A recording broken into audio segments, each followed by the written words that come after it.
So good morning everybody. I was just discussing chapter summary for centre of mass and RBD.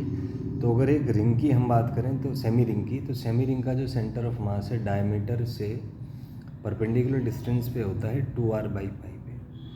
Disc का होता है 4r/3π। होलो hemisphere की बात करें तो r/2 और सॉलिड हेमीस्फीयर का होता है 3r/8 पे। अगला पॉइंट है, अगर कोई रिजिड बॉडी हमें दिया हुआ है और ये किसी एक्सिस के अबाउट मूव कर रहा है तो यहाँ पे इसका मोमेंट ऑफ इनर्शिया होता है m², जहाँ पे m मास है और k को कहते हैं radius of gyration of the body and I is the moment of inertia of the body. वहीं पे k से कि अगर कोई बॉडी है वो r रेडियस के सर्कल में मूव कर रहा है तो उसका मोमेंट ऑफ इनर्शिया होता है mr²। i का m के साथ ग्राफ स्ट्रेट लाइन होगा, r के साथ पैराबोला और r² के साथ स्ट्रेट लाइन, जैसे कि आप देख सकते हैं। इसके बाद नेक्स्ट एक केस आता है, 2 पॉइंट मासेस हैं m1 m2 separated by distance small d। एक एक्सिस है जो उनके सेंटर ऑफ मास से पास कर रहा है। मान लीजिए सेंटर ऑफ मास से m1 का डिस्टेंस d1 है, m2 का डिस्टेंस d2 है। तो d1 यहाँ आ जाएगा after calculations m2d upon m1 plus m2 और d2 आ जाएगा m1d by m1 plus m2। यहाँ से अगर आप रेशो देखें d1/d2 का, ये m2/m1 आएगा, मतलब d प्रोपोर्शनल टू 1/m है। तो सेंटर ऑफ मास हेवियर मास के क्लोज होता है। उसके बाद नेक्स्ट अगर हम बात करें एक रिंग या होलो सिलेंडर की, तो उसके लिए आई होता है आपका mr², जबकि डिस्क और सॉलिड सिलेंडर के लिए होता है mr²/2। होलो स्फीयर के लिए moment of inertia 2/3 mr², solid sphere के लिए 2/5 mr² होता है। तो ये कुछ स्टैंडर्ड वैल्यूज़ हैं। आगे अगर बात करें होलो स्फीयर का जो टेंजेंशियल एक्सिस है, इसके अबाउट मोमेंट ऑफ इनर्शिया होगा 5/3 mr², सॉलिड स्फीयर का होगा 7/5 mr²। नेक्स्ट पॉइंट पे अगर हम टॉर्क की बात करें तो मान लीजिए कोई पॉइंट P है और O से P का पोजीशन वेक्टर R और फोर्स वेक्टर F है। तो यहाँ पे जो टॉर्क लगेगा वो होता है जी r×F। इसको सॉल्व करेंगे RF sin θ into n cap आ जाएगा। मैग्नीट्यूड ऑफ टॉर्क की बात करें तो RF sin θ होगा, और थीटा 0 है तो टॉर्क मिनिमम, और 180 पे मिनिमम और 90 पे आपका मैक्सिमम होगा। इसके बाद नेक्स्ट पॉइंट आता है आपका एंगुलर मोमेंटम।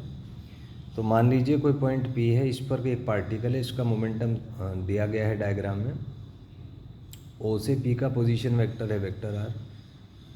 तो O के अबाउट जो एंगुलर मोमेंटम होगा वो होगा r×P। P को लिख सकते हैं m×v। तो यहाँ से कैलकुलेट करके एंगुलर मोमेंटम आ जाएगा mrv sin θ इंटू n के। नेक्स्ट है, अगर कोई बॉडी प्योर रोटेशनल में है, सिमेट्रिकल बॉडी है, तो उसका एंगुलर मोमेंटम i ओमेगा होता है। और अगर combined rotation plus translation motion में है तो एंगुलर मोमेंटम होगा LCM plus i omega. Next है, मान लीजिए कोई बॉडी आपको दिया हुआ है, इसके सेंटर ऑफ मास का वेलोसिटी VCM है, ओमेगा से रोटेट कर रहा है। तो ये जो पॉइंट P है इसका वेलोसिटी आएगा VCM माइनस ओमेगा r। और अगर ये पॉइंट और ग्राउंड दोनों का वेलोसिटी सेम है तो इसको हम कहते हैं प्योर रोलिंग। और अगर ग्राउंड स्टेशनरी है, मतलब Vg 0 है, तो वहाँ से आ जाएगा आपका VCM is equal to r omega. This is condition of pure rolling on horizontal surface. इसी का एक एप्लीकेशन है कि एक रिजिड बॉडी आपको दिया हुआ है, इस पर आपने एक फोर्स F लगाया सेंटर ऑफ मास से h हाइट पे, और फ्रिक्शन मान लीजिए Fs आया। तो ये पूरा सिस्टम अगर प्योर रोल कर रहा है तो उस केस में जो सेंटर ऑफ मास का एक्सेलेरेशन आता है वो आएगा आपका F/m multiplied by 1 + h/r divided by 1 + k²/r²। Friction आएगा F h/r minus k²/r² upon 1 + k²/r²। और जो मिनिमम कोफिशिएंट ऑफ फ्रिक्शन है जी वो आएगा आपका Fs अपॉन mg। ये इसके पैरामीटर्स हैं। तो इसमें आपने देखा कि हमने एक वीडियो में एक चैप्टर से रिलेटेड लगभग सारे पॉइंट्स डिस्कस किए हैं। तो यदि आपने कोई चैप्टर कर लिया है और उसका क्विक रिवीजन आप चाहते हैं तो उसमें ये वीडियोस आपके लिए हेल्पफुल हो पाएंगे।